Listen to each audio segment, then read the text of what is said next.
right, so we're in May now, May 21st. I'm gonna give a little garden update here, just keep track of things.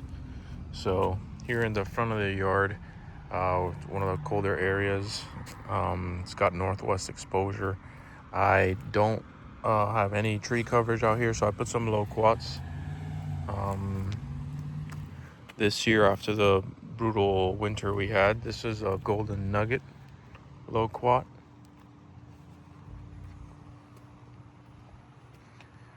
This is an Indonesian seedless guava.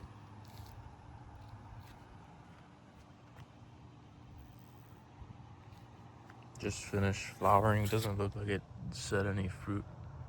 Or maybe it did, I'm not sure.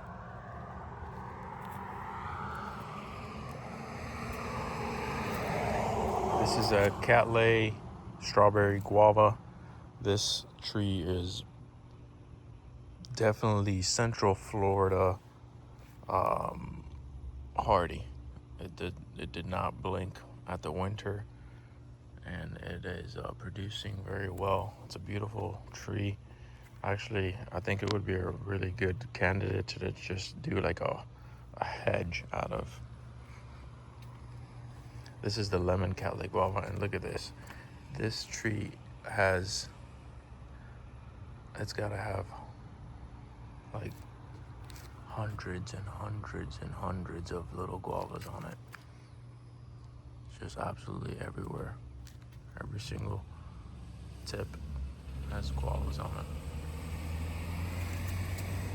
it. It actually almost feel like it's too many. Like it's just gonna drain this tree if it tries to produce all these guavas. Unbelievable how many guavas are on here.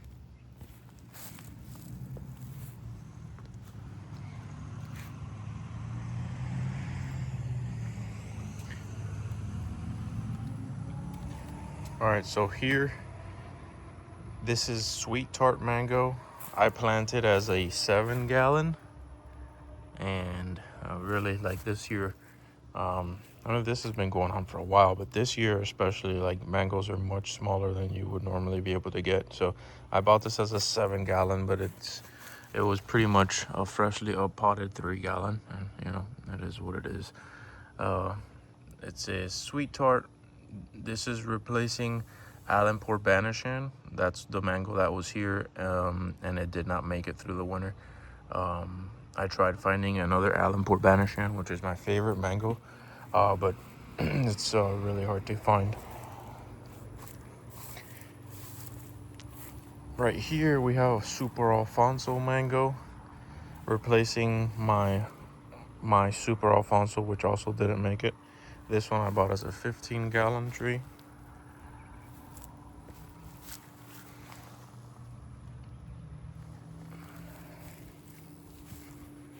This is this was a Ruby Supreme guava, and even though it started to flush out, those little flushes have not done anything in well over a month. So I'm thinking this tree is probably, I don't know. I think I'm just gonna take it out, which is why I put that mango tree right next to it. You can see it's coming out from the bottom there, but I've had this tree for about 3 years. It never produced for me. And I have other guava trees that are much more productive than this one, so it's probably gonna go, or at the very least come out into a pot. There was a San Paulo custard apple here. I haven't replaced it with anything yet. Here we're gonna start seeing some of the survivors. This is coconut cream. You can see where I chopped it down, and it's already got a good amount of growth on it to where I'm probably gonna start tipping these so it branches out. This is just a temporary Red Lady papaya I put here. So Red Lady papaya, or any papaya really, I'm gonna probably put a few of them in between some of the trees just as a temporary crop, just to get some fruit while we wait for these trees to get bigger. This is orange sherbet mango, and You can see where I cut it there, and it's already coming back pretty nicely.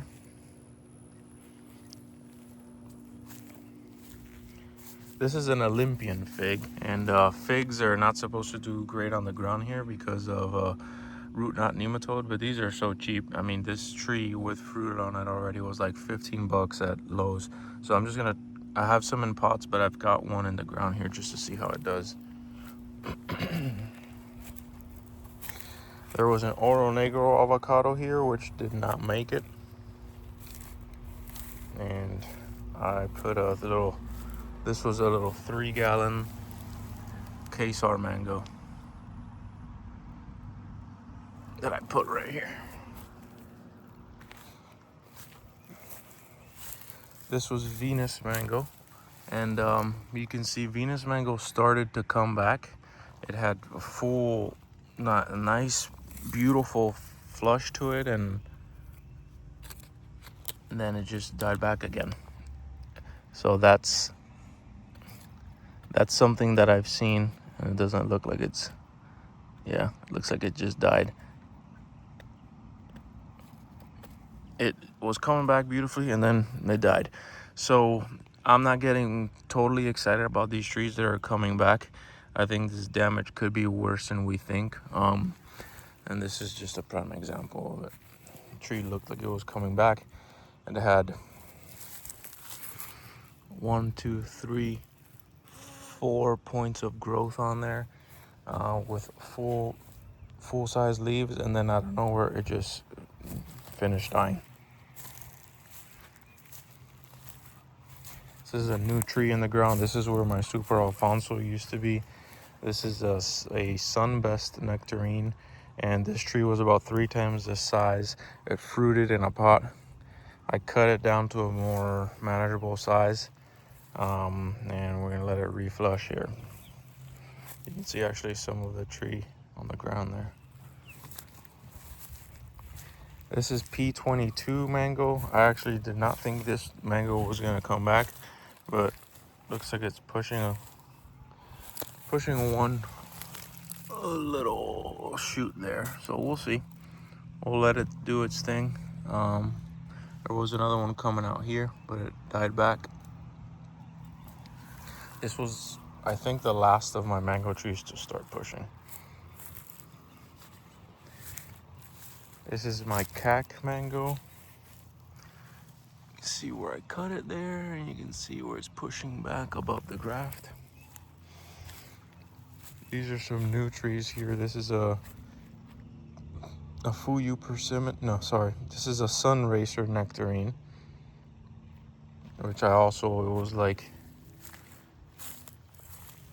6 feet tall, but it was just a long twig, so I cut it down so we get nice short spreading growth habit to it. This is a Fuyu persimmon. Again, another one that was like a 5-foot tall twig that I'd cut down, growing out nicely. This one is a Hana Fuyu persimmon, growing well. The bugs really seem to attack these leaves. You can see the weevils there, just absolutely going ham on these persimmons. Over here was a Monroe avocado, which did not make it, and I replaced it with a Dasheri or Dusari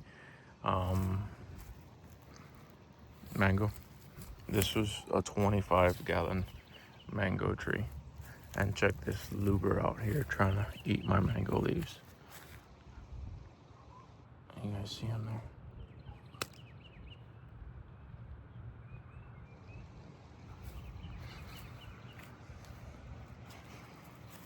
Right over here was a Maria Black avocado, which did not make it, and I replaced it with a Ronnie avocado.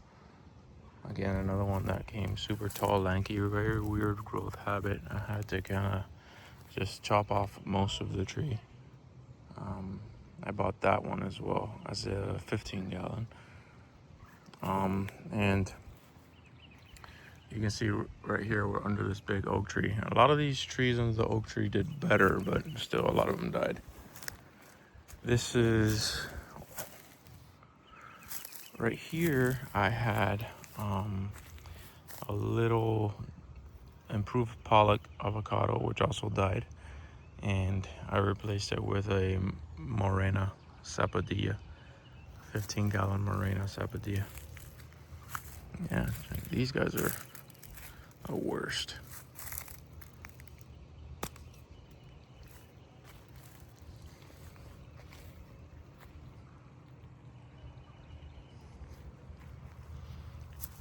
Over here we have, this is a fruit punch mango. Oh, these guys are all over the place. Check this out.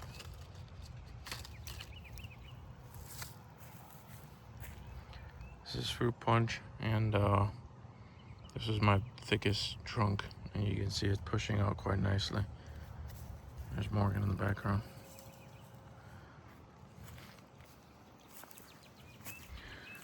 Right here I had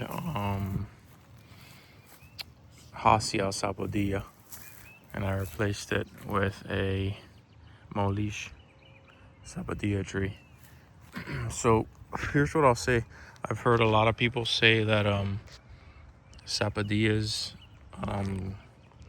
are more cold hardy than mangoes, and I don't really agree with that. So I think Sapodillas they show less damage in that like high 20s, 28, 29, maybe even 27. They almost don't show any damage. But as soon as you get into those crazy temperatures like we had here in the low 20s, they die. So both of my Sapodillas died.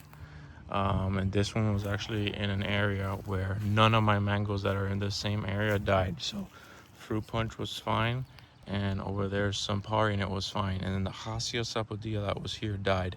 So even though the mangoes showed damage earlier, they're more resilient as far as like coming back from a stump. That's my experience anyways. I had 2 Sapodillas die, and I also had mangoes died, but the mangoes that died in the same area as the Sapodillas came back. So that's my experience anyways. This Sampari coming back nicely.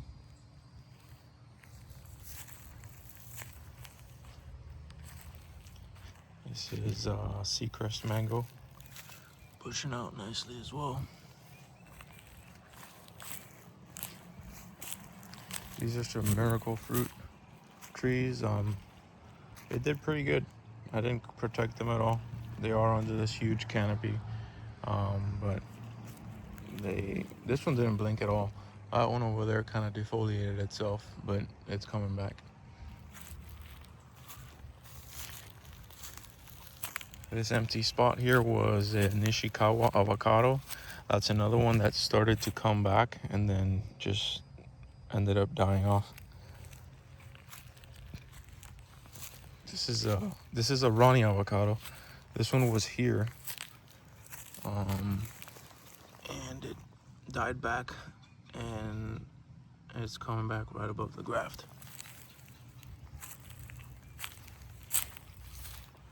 This is a Thai smallberry, and obviously that is unaffected.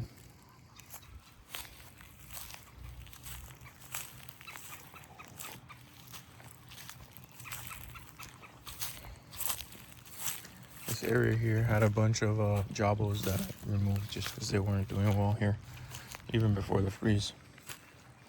So that seedling right there, that one, there was a jabo there, and there was a seed I threw there last year, and it started to grow back. That was totally unfazed, unprotected, and it didn't show any signs of damage during the winter. But it also hasn't grown at all since then. So this is a Sabra Jabo de Caba. That is did the best. The Sabras definitely did better than the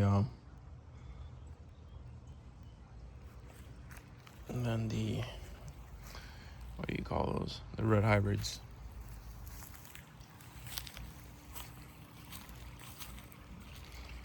This is a Pickering mango that I ordered as a 25 gallon. I have it in the screen now just because I want to make sure that the squirrels don't get to it. But you can see it's holding 5 pretty good sized mangoes. Pickering. I'd never really been into potted mango trees, but I think now I'm gonna try to keep at least 3 to 4 potted mango, like larger mango trees. Just something that I can pick up and put in the shed if a cold winter ever comes. That way I'll at least have some fruit from those trees.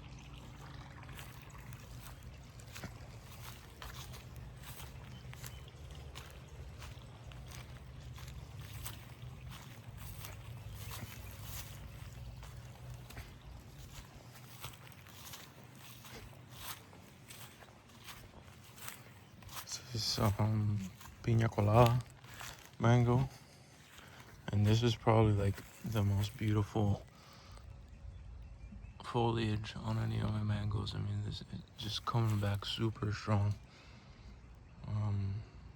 It's very happy in this spot here. This is ice cream mango coming back. I contemplated taking it out of the ground just because ice cream mango doesn't do great, but I'm just gonna leave it. This is sugarloaf mango coming back.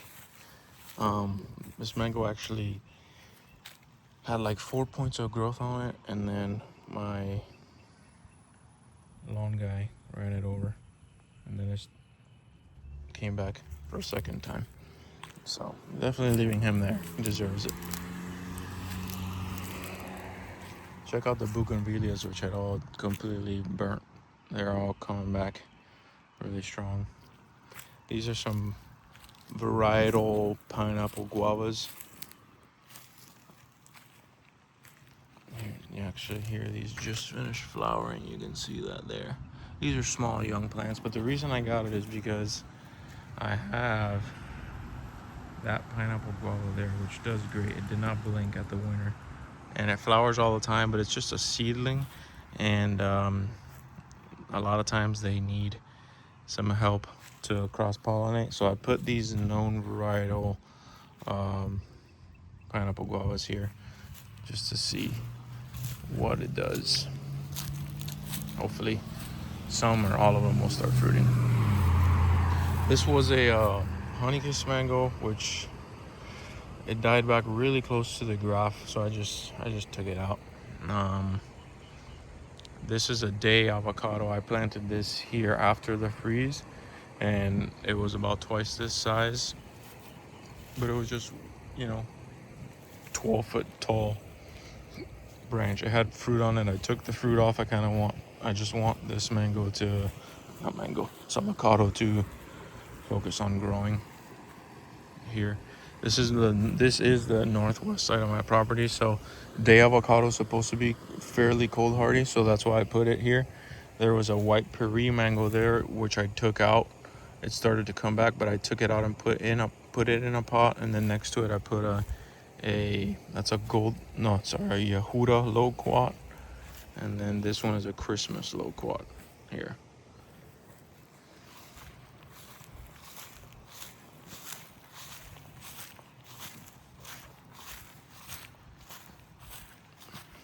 You can see I don't really have much planted in my front yard, but I'm trying to keep it somewhat aesthetically pleasing.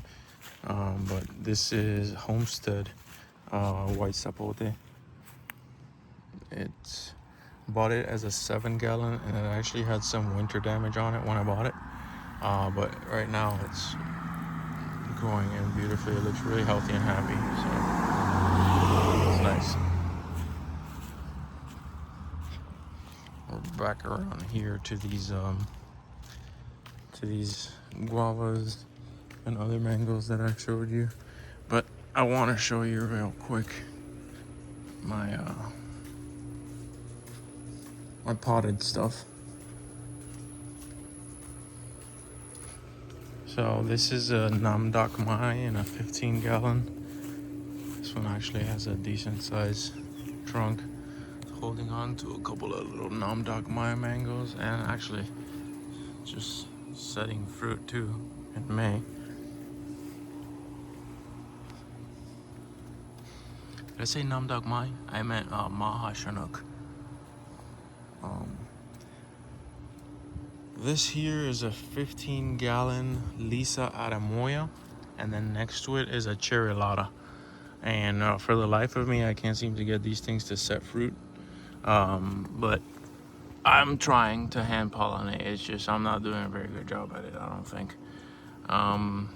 These are some figs, kind of getting into figs a little bit. We'll see. I'm trying my hand at it. I got these from a local guy. They don't look great, but they're kind of like more rare varieties. So we'll see how they do. This is a Bonita Springs White Sapote, which I got from Zane down in South Florida. See, these are my red hybrid Jabos. I took them out of the ground. I put them all in pots. They're actually doing much better now. This is that white Puri mango. I took it out of the ground and put it in a pot, and it seems to be doing well so far. You can see where I cut it there. Some more figs. This is another one of those Olympians that I got from Lowe's. You can see it's just loaded with fruit. Some larger fig trees. And this is Pakistani mulberry, which I plan to graft onto my Thai mulberry over there. And this is a what is this? Shangri-La mulberry. I don't know yet what I'm gonna do with it. I might give it to my mom. We'll see if she wants it or not. This is a Satsuma or a Sumo mandarin tree. So here we're still kind of under the canopy of this oak tree, and you know, citrus is supposed to do pretty well under oaks here in Florida. So this area, which was empty before, is gonna get loaded up with citrus trees. Citrus trees stay fairly compact, and they're not hard to keep under 6 feet tall and bushy. So I'm gonna keep this area nice and tight. But I love citrus, so it's nice to give them a shot. I've always kind of steered away from them because of all the disease pressure, but watching more videos of people keeping them under oak trees and having success with them, I figured I'd give them a shot. So, and next to the lanai here, these citrus blooms are just delightful. They smell so good. These three here are kumquats. There's a Meiwa, a Nagami, and a variegated Centennial. You can see this guy's flowering. This guy is also flowering. And I got these guys I got as like little 3 or 5 gallon or something like that. This is a Centennial variegated, and this guy's holding on to a bunch of fruit. It's loaded, and it's a super beautiful plant. I'm really excited. I hope this guy does well here. We'll see. There's another view at the Cherry Lotta from this angle. This tree did well here, and it was potted during the winter, and on the coldest night when it was 20 degrees, on the 2 coldest nights where it was 20 degrees, I put it inside that shed there, and it did fine. And it was already pushing growth when that was happening. You can see the flowers there. I've tried hand pollinating a handful of times, and it hasn't worked. Having not a huge amount of flowers to pick from, I just think I don't have a good pollen source when I'm doing it, but I'm doing my best. We'll see if I can. Both of these varieties, the Lisa and the Painter's Cherry Lotta, are not known for setting fruit very easily. So we'll see what I can do.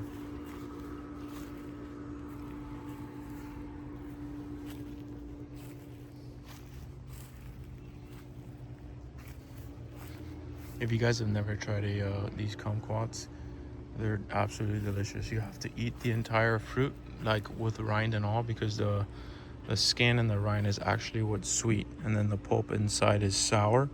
But if you like a very strong, punchy fruit, give these Centennials a try. It's also really pretty ornamental. The Meiwa and the Nagami are less powerful, but if you like sweeter fruit, I would definitely recommend the Meiwa. This one is a Tangelo, Minneola Tangelo. So you can see a bunch of fruit on it. I got this one as a 30-gallon. Actually, it's nice. It's a nice looking plant. So that's the garden, folks. That's the update. Things are looking pretty good. You know, we're trucking on, giving this another shot. Hopefully, we'll be successful. I will update maybe at the end of the summer, see how things have grown. And yeah, thanks for watching. Take it easy, y'all.